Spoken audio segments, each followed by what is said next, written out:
नमस्कार, बात भारत देख रहे हैं आप सब। मैं हूं आपके साथ साहिल केरनी। महाराष्ट्र के मुख्यमंत्री के नाम पर संशय के बादल छटके हैं। देवेंद्र फडणवीस महाराष्ट्र के अगले मुख्यमंत्री होंगे और वे 5 दिसंबर को मुख्यमंत्री पद की शपथ लेंगे। पहले आपको सीधा लिए चलते हैं महाराष्ट्र, जहां पर प्रेस कॉन्फ्रेंस कर रही है महायुति और क्या कुछ कह रहे हैं, आइए देखिए।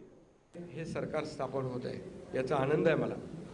खरं म्हणजे आतापर्यंतच्या इतिहासामध्ये एवढं बहुमत महायुतीला कधी मिळालं नव्हतं आणि या महाराष्ट्रातल्या तमाम जनतेने व त्यामध्ये सर्वच आहेत, आमच्या लाडक्या बहिणी, लाडके भाऊ, लाडके शेतकरी, सर्व घटक, या राज्यातला प्रत्येक मतदार यांनी महायुतीवर मतांचा वर्षाव केला आणि एक ऐतिहासिक आणि दैदिप्यमान असा विजय या ठिकाणी महायुतीला मिळाला।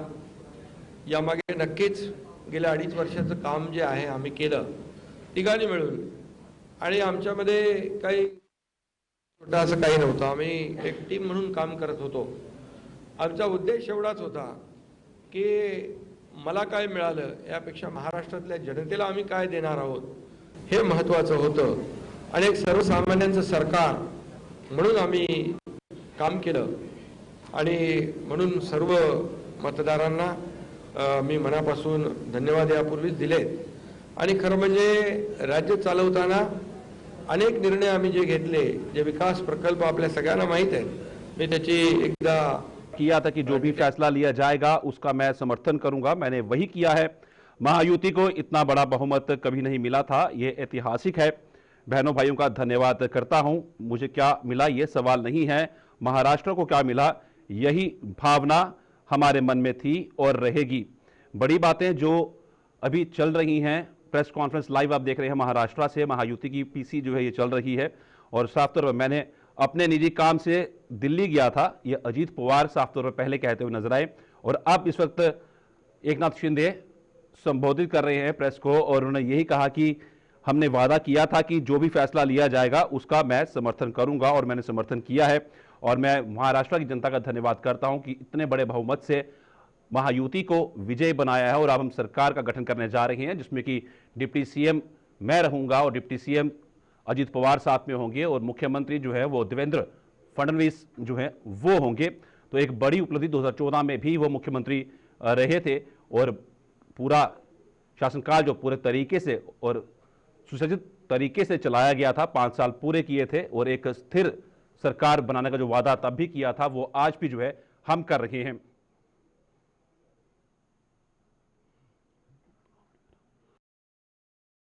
एक आपण जसं म्हणतो डबल इंजिनचं सरकार या ठिकाणी आम्ही 2.5 वर्ष चालवलं आणि त्याचा फायदा या राज्यातल्या जनतेला झाला आणि या जनतेने देखील कामावर विश्वास ठेवून आमच्या कामाची पोचपावती या निवडणुकीमध्ये भरभरून दिली। आपल्यालाही कोणालाही किंवा अनेक सगळे अंदाज वर्तवणारे जे सगळ्या एजन्सी असतात, एक्सपर्ट असतात, त्या सगळ्यांचा अंदाज या ठिकाणी बाद ठरवला आणि त्यामध्ये मतदारांना धन्यवाद द्यावे तेवढे थोडे आहेत। म्हणून मी पुन्हा एकदा सांगेन, माझ्या लाडक्या बहिणी असतील, लाडके भाऊ, लाडके शेतकरी, लाडके ज्येष्ठ, सगळेच या महाराष्ट्रातले सर्व घटक यांनी पूर्णपणे ऐतिहासिक विजय मिळवून दिला। त्यामुळे आता आमची जबाबदारी आणखी वाढली आहे। आता आम्ही टीम म्हणून देवेंद्रजींना आता पूर्वी देखिल 5 वर्षाचा अनुभव है, त्यांचा अनुभव हमारा 2.5 वर्षासाठी बताया कि 280 सीटों के ऊपर चुनाव हुए थे जिसमें कि 200 सीटें हासिल की महायुति ने और सबसे जो बड़ा उसमें पार्टी रही वो बीजेपी रही जिसने कि 149 सीटों पर चुनाव लड़ा और 132 सीटें जीतने में कामयाबी हासिल की। वहीं दूसरा बड़ा ग्रुप एनसीपी का रहा और उसके साथ शिवसेना का रहा जिसने बड़ी सीटें जीतकर वहां सरकार बनाने के लिए समर्थन पत्र भी गवर्नर को सौंप दी है। और साफ तौर पर यही कहना है एकनाथ शिंदे का कि डबल इंजन की जो सरकार है उसने सेंटर में भी काम किया, केंद्र में भी काम किया और यहां पर भी अब अलग तरीके से काम होता हुआ नजर आएगा। लाड़की बहन योजना जो थी वो कारगर साबित होगी क्योंकि इस योजना की वजह से ज्यादा महिलाएं बढ़ चढ़कर चुनाव में हिस्सा लिया और वोट किया महायुति को, क्योंकि 6% वोट तकरीबन बढ़ा महिलाओं का इन चुनावों के अंदर। तो वो एक अहम जो था वो महायुति के लिए रहा और जिसने बदलाव देखा। और वहीं पे बात यूबीटी की करें, शिवसेना यूबीटी की, तो वो बिल्कुल पिछड़ी हुई नजर आई। कांग्रेस 16 सीटों में सिमट के रहेगी, जबकि अभी तक का जो इतिहास 1962 से शुरू हुआ था महाराष्ट्र का,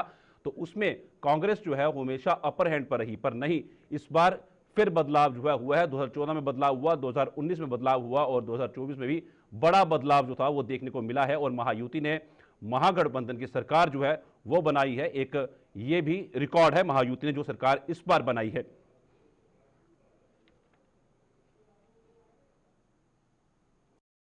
तुम्हाला ते एकदमच पाहिजे थोडी का कळ सगळ्यांना? काढ ना, थोडी थोडं कळ थांबा. काढ. देवेंद्रजी माझ्याकडे आले, त्यांचा मनाचा मोठेपणा आहे, त्यांना धन्यवाद देतो.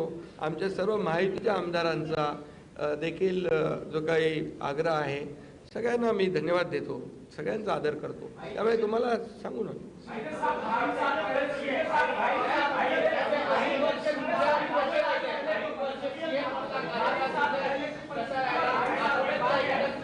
अरे बाबा, एवढी कामं केली की आठवणीतलं एक क्षण काय सांगू. एवढे निर्णय आम्ही घेतले की ते सर्व निर्णय ऐतिहासिक होते.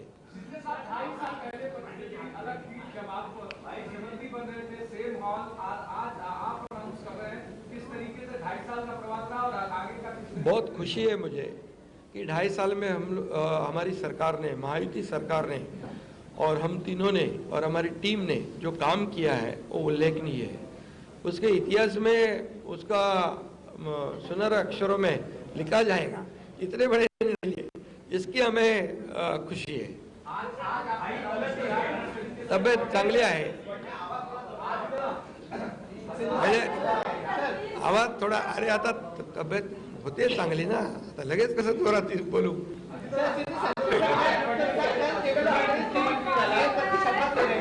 क्या आप और अजीत पवार साहब भी कल डिप्टी शपथ की शपथ देंगे? अरे भैया, अभी तो कहा, देवेंद्र जी ने भी कहा, मैं भी कह रहा हूँ, रुको थोड़ा, अभी शाम तक रुको. अभी कल शपथ लेनी शाम है ना. तक उनका समझ में आएगा. नहीं, शपथ- मैं तो लेने वाला हूँ. मैं रुकने वाला हूँ. दादा को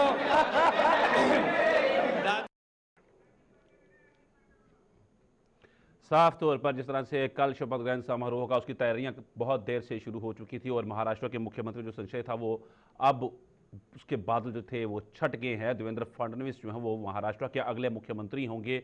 वो 5 दिसंबर को मुख्यमंत्री पद की शपथ लेंगे। भाजपा विधायक दल के नेता के रूप में सर्वसम्मति से उन्हें चुना गया है और अब देखना ये होगा कि किस तरह से वहाँ पर कार्य होते हुए नजर आएंगे, क्योंकि अहम सवाल था, क्योंकि 11 दिन बीत चुके थे और अभी तक मंथन ही चल रहा था। आखिर मुख्यमंत्री कौन होगा महाराष्ट्र का, इस पर चर्चा भी करेंगे कि आखिर इतना समय क्यों लगा, क्या कुछ खास रहा और क्या कुछ आने वाले समय में देखने को मिलेगा। हमारे साथ हमारे 2 खास मेहमान हमारे साथ जुड़ गए हैं। आशुतोष शर्मा है राजनीतिक विश्लेषक और समीर बाकरे हैं जो कि बीजेपी से हैं। आप दोनों का बहुत बहुत स्वागत है हमारे इस खास चर्चा में और हमें समय देने के लिए बहुत बहुत धन्यवाद आप दोनों का। और सबसे पहले सवाल तो मेरा समीर बाकरे जी से रहेगा कि आखिर इतना समय क्यों लग गया। समय मतलब आप जो बोल रहे हैं 11 दिन का समय लगा है, ये तो 3 पार्टी की सरकार थी, महायुति की सरकार थी। तीनों पार्टियों में एक सकारात्मक चर्चा हुई और हमारी एक प्रक्रिया होती है पार्टी की कि हमारे विधायक दल का नेता चुनते हैं, केंद्रीय पर्यवेक्षक आते हैं। तो जैसे ही केंद्रीय पर्यवेक्षक मुंबई आए, हम लोगों ने हमारे विधिमंडल का नेता चुना और आज आपके सामने है।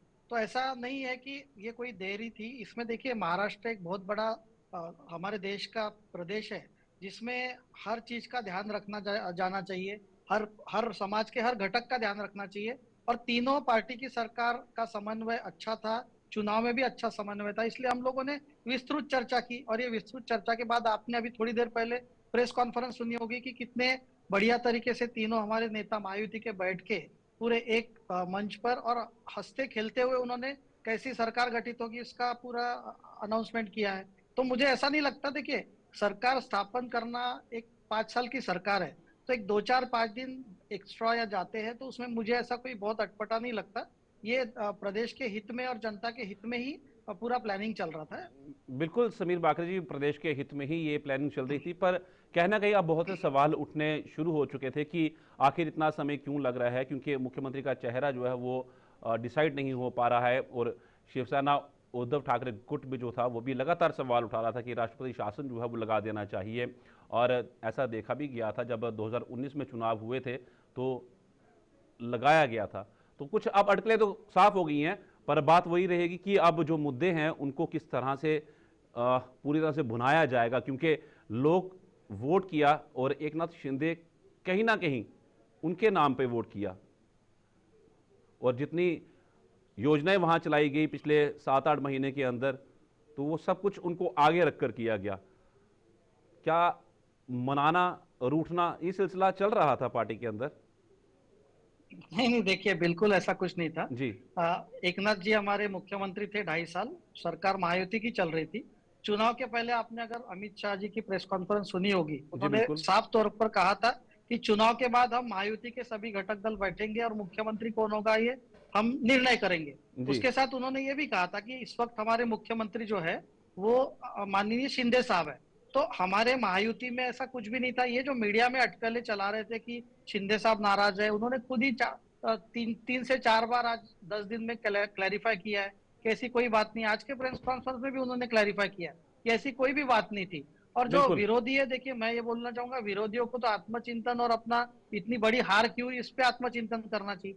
हम तो सरकार समन्वय से चला रहे थे पहले भी, और आज भी जो आपने देखा होगा कि मतलब कई कई बार ऐसा कहा जाता है कि इसकी बॉडी लैंग्वेज कैसी थी, क्या थी। आज आप देखिए तीनों नेता हमारे हंसते खेलते हुए प्रेस कॉन्फ्रेंस में पूरी अच्छी तरीके से कैसी आगे की सरकार होगी उसकी रूपरेखा सबके सामने पेश कर रहे थे।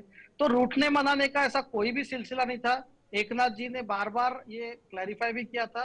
मीडिया में सवाल उठते थे, अटकलें आती थी, इसलिए क्लैरिफिकेशन हो रहा था। हमारे बीच में ना कोई कुर्सी का विवाद था, ना कोई ऐसी चीज थी। हम विचारधारा से एक में से बंधे हुए हैं। और महायुति भी जो बनी थी 2.5 साल पहले, एकनाथ जी क्यों निकले थे आज, उबाटा ग्रुप से क्यों निकले थे? क्योंकि इन्होंने बाला साहब के विचारों के साथ कॉम्प्रोमाइज किया था। इन्होंने कांग्रेस का दामन पकड़ के आगे बढ़े थे। तो इसलिए वो एकनाथ जी निकले थे ना। उस वक्त थोड़ी उनको पता था कि मैं सीएम बनने वाला हूँ या कितने विधायक उनका साथ देने वाले।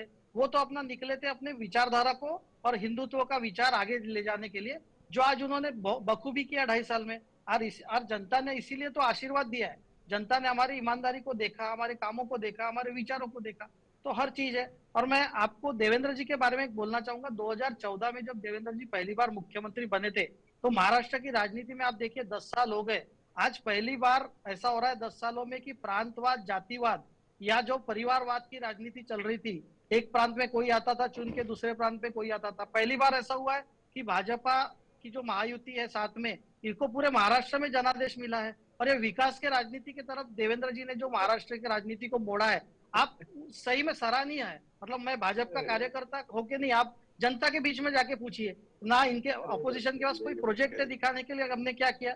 देवेंद्र जी को आप अगर बोलेंगे तो 10 घंटे भी बताने को उनको कम पड़ेंगे कि महाराष्ट्र में उन्होंने कितने प्रोजेक्ट किए। समृद्धि हाईवे ले लो या कोस्टल रोड ले लो, ये जो भी है मेट्रो प्रोजेक्ट सब ये देवेंद्र जी के किए हुए हैं। तो एक कुशल नेता, नगर सेवक से लेके जो व्यक्ति ने प्रवास शुरू किया, नगर सेवक के बाद मेयर, उसके बाद विधायक, उसके बाद लीडर ऑफ अपोजिशन, फिर मुख्यमंत्री, उप मुख्यमंत्री, लीडर ऑफ अपोजिशन, फिर मुख्यमंत्री। तो इतना बड़ा कुशल प्रशासक है। उन्होंने बोला था मेरे किनारे पर घर मत बसा लेना, मैं समंदर हूं, लौट के आऊंगा। तो ये समंदर किस बात का? ये मेहनत का समंदर है, ये उनके कुशल प्रशासन का समंदर है, ये उनके रिश्ते निभाने वाले का समंदर है। तो ऐसे व्यक्ति को आज महाराष्ट्र की कमान हमारे पार्टी की तरफ से दी है। हमको बहुत खुशी है, पूरे कार्यकर्ता को और महाराष्ट्र की जनता को। इसलिए मैं सभी का धन्यवाद करता हूँ, महाराष्ट्र की जनता का, कि इतना बड़ा जनादेश हमें मिला है। बिल्कुल, ये तो अब आने वाला समय बताएगा किस तरह से आगे रहेगी सरकार और किस तरह से क्या समन्वय निकल के सामने आते हैं। हमारे साथ अनीश गढ़वे भी मौजूद हैं, शिवसेना उद्धव गुट के जो प्रवक्ता हैं। आपका बहुत बहुत स्वागत है सर। अब आप ही के पास आऊँगा, आप ही का रुख करूँगा। जिस तरह से बार बार कहा जा रहा था कि राष्ट्रपति शासन लगा दिया जाए, बहुत बार कहा गया, अब तो वो अटकलें साफ होगी, अब तो वो मुमकिन नहीं है। और दूसरा आरोप साफ तौर पर आप पे तो यही लगते आए हैं जब से अलग हुआ शिवसेना, जब से 2 गुटों में बटा, तब से आरोप यही लगते आए कि गलती की जो बाला साहब ठाकरे के जो सिद्धांत थे उनके ऊपर नहीं चला गया। अभी भी हमारे साथ जो प्रवक्ता बैठे हैं बीच में, वो भी अभी यही बात कर रहे हैं। जी तो सुनिए, सबसे पहली बात, बाला साहब जी का सिद्धांत था लड़ना, झुकना। ये बाला साहब जी का सिद्धांत नहीं था। बाला साहब ने हमें सिखाया है, गर्व से कहो हम हिंदू है। आज भी शिवसेना अपनी हिंदुत्व की आइडियोलॉजी पे है, लेकिन हमने भारतीय जनता पक्ष के हिंदुत्व को ठुकराया है। ये सबसे पहली बात मैं आपको सबसे पहले ये क्लियर कर दूं। दूसरी चीज, देखिए, शिवसेना कभी अपनी आइडियोलॉजी से कभी दूर नहीं जा सकती, और हिंदुत्व भारतीय जनता पक्ष से हमें सीखने की जरूरत नहीं है। हम अपना हिंदुत्व अच्छे से जानते हैं, जो हाथों को काम और हृदय में राम सिखाता है।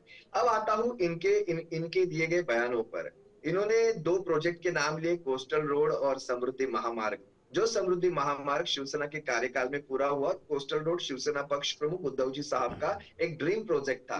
जो अटल सेतु बनाया गया मुंबई में, वो भी ड्रीम प्रोजेक्ट था। इनके पास अपने खुद के बच्चे नहीं है, दूसरे के बच्चों को नाम देने का कार्यक्रम ये बहुत अच्छे से करते हैं। अब बात करते हैं इनके बताए गए मुद्दों की। इन्होंने जो बताया आपको कि एकनाथ शिंदे को ये नहीं पता था कि वो मुख्यमंत्री बनने वाले, तो एकनाथ शिंदे को यह भी नहीं पता था कि अजित पवार सरकार में आने वाले हैं। जिस अर्थ मंत्री और जिस अर्थ खाते का उन्होंने बार बार जिक्र किया था कि हमें निधि नहीं मिल रहा है, अजित पवार हम पे अत्याचार कर रहे हैं, वही अजित पवार के पास अर्थ मंत्रालय जब दिया गया, और वही अजित पवार के पास आज दोबारा से अर्थ मंत्रालय जाने वाला है, उन्हीं अजित पवार के नीचे एकनाथ शिंदे और उनके मंत्रिमंडल को deputy CM, as a deputy CM काम करना है। आज वो सब हिंदुत्व के लिए, हिंदुत्व की बड़ी बड़ी बातों के लिए वो सब सहन किया जाएगा। मैं आपसे एक बात पूछना चाहता हूं साहिल जी, इनके पास कोई विकल्प नहीं है। आज मैं आपको बताऊं, एकनाथ शिंदे के गुट के 56 जो एमएलए आ चुके हैं, उनमें 8 एमएलए ऐसे हैं जो भारतीय जनता पक्ष के भेजे गए उम्मीदवार थे। और ये परिवारवाद की बात करते हैं। इसमें से एक उम्मीदवार है नीलेश राणे, जो नारायण राणे के सुपुत्र है, वो आज यहाँ से आके एमएलए बन गए। इनका एक सुपुत्र नितेश राणे, वो अपने भाजपा से एमएलए बनता है। नारायण राणे खुद लोकसभा के एमपी है। ये परिवारवाद नहीं है, इसे वंशवाद नहीं कहा जाएगा। और वो परिवारवाद मतलब हमने जो किया, मतलब आप करें तो चमत्कार और हम करें तो क्या, बोलो आगे की बात समीर जी। अभी आगे सुनिए। एकनाथ शिंदे इनका और भारतीय जनता पक्ष का और अजित पवार जी का ये जनादेश नहीं लगता हमें, ये धनादेश है। क्योंकि अगर जनादेश का ही सुना जाना होता तो कल आप महाराष्ट्र के सोलापुर डिस्ट्रिक्ट में मालशिरस में आपने देखा रहेगा, एक गांव पूरा का पूरा 2000 जी लोक बिल्कुल। संख्या का पॉपुलेशन का गांव जब वोटिंग लेने जा रहा था बैलेट के ऊपर, उस पे पुलिस प्रशासन ने धारा 144 लागू कर दी। उन्होंने क्या बिल्कुल। कहा, हम कोई कायदा का भंग नहीं करेंगे, हम कोई लॉ एंड ऑर्डर का ये नहीं करेंगे, और हम क्या करेंगे, सिर्फ आपस में वोटिंग लेंगे बैलेट में, हमें पता तो चले हमने दिए गए, हमने जिसको वोट दिए वो गए किधर। पूरा गांव इकट्ठा हो गया, लेकिन पुलिस ने बोला अगर एक वोट भी बैलेट के बॉक्स में गिरा तो उस पर हम लोग कार्रवाई करेंगे, जेल के अंदर डाल देंगे। ये बची है हमारे पास लोकशाही, ये मशीन तोड़ विजय है।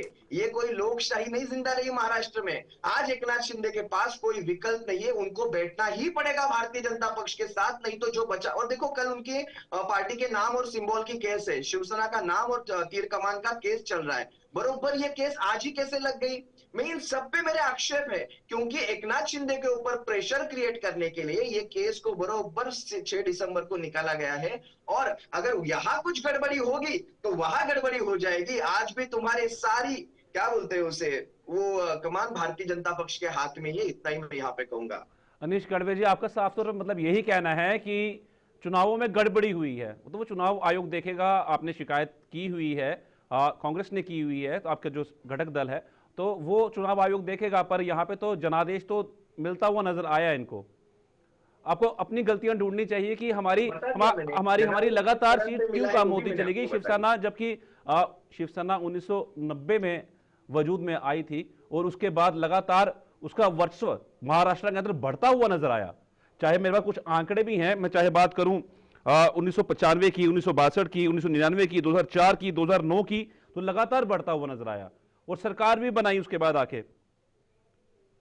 पर गलतियां ढूंढनी पड़ेगी। अब कहां आके शिवसेना खड़ी हो गई है, बहुत जरूरी है। अगर अपने उसूलों पे और सिद्धांतों पे अड़े रहना, अगर गलती है तो ऐसी गलती हम बार बार करेंगे, हम दोहराएंगे ऐसी गलतियां जिससे अगर आप गलती कहते हैं, हम उसे अपना सिद्धांत कहते हैं। मैं आपको एक बात कहना चाहता हूं जी, शिवसेना कोई नहीं, अनीश कड़वे, मैं आपके वापस आता हूं आपके पास। शिवसेना अपनी पूरी राजनीति में कभी सत्ता में नहीं बैठी है, सिर्फ 1996 से लेकर 99 तक 3-4 साल, और शिवसेना अभी के 2.5 साल। इसके अलावा शिवसेना कभी सत्ता ये शिवसेना का अंतिम ध्येय कभी नहीं था। 95 में सरकार आई थी, शिवसेना और भाजपा ने मिलकर गठबंधन किया था और सरकार बनाई 4 थी। साल की बात कर रहा हूँ। 1995 में सरकार बनी थी और बड़ी बेहतर सरकार बनी थी, पर लगातार उसके बाद वर्चस्व कम होता चला गया। मैं उस पर आ रहा था, बाद में बात करते हैं। राजनीतिक विश्लेषक है हमारे साथ आशुतोष शर्मा जी, आपका स्वागत है। और जैसे आपने दोनों प्रवक्ताओं को सुना है, तो आपको क्या निचोड़ समझ आता है? एक तरफ तो जहां पे एकनाथ शिंदे मुख्यमंत्री थे, अब वो डिप्टी सीएम आएंगे, क्या एक बैकफुट जाना पड़ा उनको? बीजेपी क्योंकि 132 सीटें लेकर आई है, यही एक खास वजह। और यह कल की मीटिंग में जो होती है शाम को, क्या उसमें कुछ खास हुआ? और साथ में ही शिवसेना उद्धव ठाकरे गुट का इतना हारना, इस तरीके से हारना, खासतौर महाराष्ट्र में। जी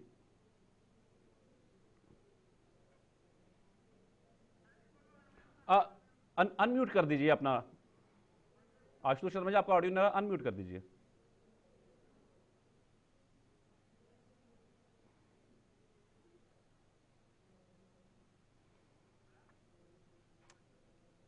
जी हेलो। हाँ जी, हाँ जी, मैं सुन पा रहा हूँ जी। देखिए, शिवसेना का आपसी गृह कलेश जो था, आपसी एकजुट होकर नहीं रह पाए। जैसे बाबा बाल ठाकरे ने शिवसेना का संगठन किया था, जिस तरह से वो सुयोजित ढंग से उसको चला रहे थे, उसके बाद शिवसेना का विभाजन हुआ और आपस में इनकी घर की लड़ाई ने शिवसेना को बहुत सबसे ज्यादा नुकसान पहुंचाया। बीजेपी एक संगठित पार्टी होने के नाते इनका जो संगठन है बहुत अच्छी तरह से काम किया। इन्होंने एक सोची समझी नीति के तहत किन किन दलों के साथ समझौता करना है, किन किन दलों को साथ लेकर के चलना है और कहाँ किस सीट पे किस कैंडिडेट का चुनाव करना है, बड़ा सोच समझ के उन्होंने चुनाव किया, जिसके परिणाम स्वरूप बीजेपी एक अच्छे नंबर निकालने में सफल हुई। महाराष्ट्र का चुनाव अन्य राष्ट्रों से राज्यों से हट करके है। महाराष्ट्र मुंबई, जो कि माया की नगरी भी कहलाती है, माया नगरी में देखा गया है कि चुनाव भारत के अन्य राज्यों से हट करके हुआ और घटक दलों ने, जो अन्य दल थे, जिन लोगों ने बीजेपी का हाथ थामा, बीजेपी ने ये देखा कि उसमें किस दल के किस सदस्य को कहां से कौन सी सीट पे लड़ाना है।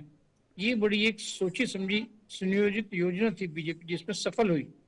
बीजेपी के जो नेतृत्व में जो भी महाराष्ट्र के अधिकारी थे, उन्होंने सोच समझ के मूल्यांकन करा, जाकर के एसेस किया और पाया कि कहाँ पर किसको रखना है। अब रही बात 11 दिन के बाद मुख्यमंत्री के चुनाव, आपसी 3 दल संयुक्त होकर के महाराष्ट्र का चुनाव जीते हैं, जिससे कि वो सरकार बना रहे हैं। और इसमें केंद्र सरकार ने बैठ करके अध्यक्ष बीजेपी के शीर्ष नेतृत्व ने सोच समझ के इस पर विचार किया कि किसके नेतृत्व में महाराष्ट्र की सरकार अच्छी तरह से चल पाएगी। एकनाथ शिंदे पिछले 2.5 साल से मुख्यमंत्री रहे, उन्होंने बड़ा अच्छा संचालन करा और इस बार भी उन्होंने पार्टी को पूर्ण रूप से सहयोग दिया। लेकिन ओवरऑल हर कोई सत्ता में जो आता है, जनता की सेवा के साथ साथ अपनी भी सेवा चाहता है। कोई, मेरे ख्याल से मैं समझता हूँ कि भारत का चुनाव जो है आजकल तो एक जन सेवा से ज्यादा बिजनेस हो गया। जब इतना पैसा खर्च करके कि लोग चुनाव लड़ते हैं, तो चुनाव लड़ने के बाद वो भी कुछ अपेक्षा रखते हैं कि मेरे को एक अच्छा महत्व पोर्टफोलियो मिल जाए। तो इस उसमें आपसी इनका मन मुटाव चलता रहा, एक दूसरे से विचार चलता रहा। बीजेपी ने मॉनिटरिंग इसको बैठ करके सोचा समझा कि क्या उपयुक्त होगा, कौन व्यक्ति इस सत्ता का ठीक से संचालन कर पाएगा, माया नगरी को चला पाएगा। तो बीजेपी ने सोच समझ करके मुख्यमंत्री का चुनाव किया और उम्मीद करते हैं कि सत्ता को वो ठीक से चला पाएंगे। बाकी शिवसेना और अन्य दल संयुक्त रूप से एक साथ नहीं आ पाए। जैसे इंडी ग्रुप बना, उनका एक ही उद्देश्य था कि मोदी सरकार को, बीजेपी को हराना, लेकिन वो आपस में संयुक्त एक रूप से इकट्ठे नहीं हो पाए और अपना नेता का फैसला नहीं कर पाए कि कौन उनका नेता बनेगा। अगर वो सत्ता में आते भी हैं तो नेता कौन बनेगा। तो यही शिवसेना में और अन्य दलों में यही चलता रहा कि एक तो परिवार की आपसी फूट, वो कहते हैं, कहावत है कि घर वालों की लूट और घर वालों की फूट, जग वालों की लूट। तो वो महाराष्ट्र सरकार में काफी टाइम से देखने में आया।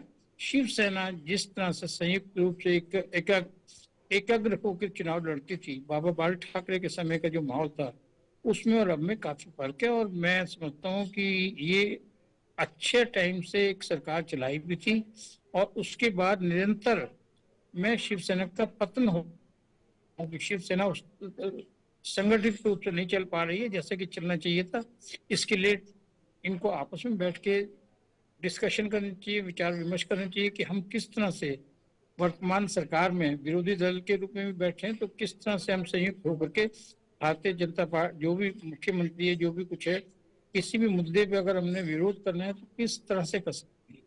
मेन चीज ये है कि शिवसेना के जो अच्छे जी उम्मीदवार थे वो छोड़ छोड़ करके दूसरे दल में चले गए।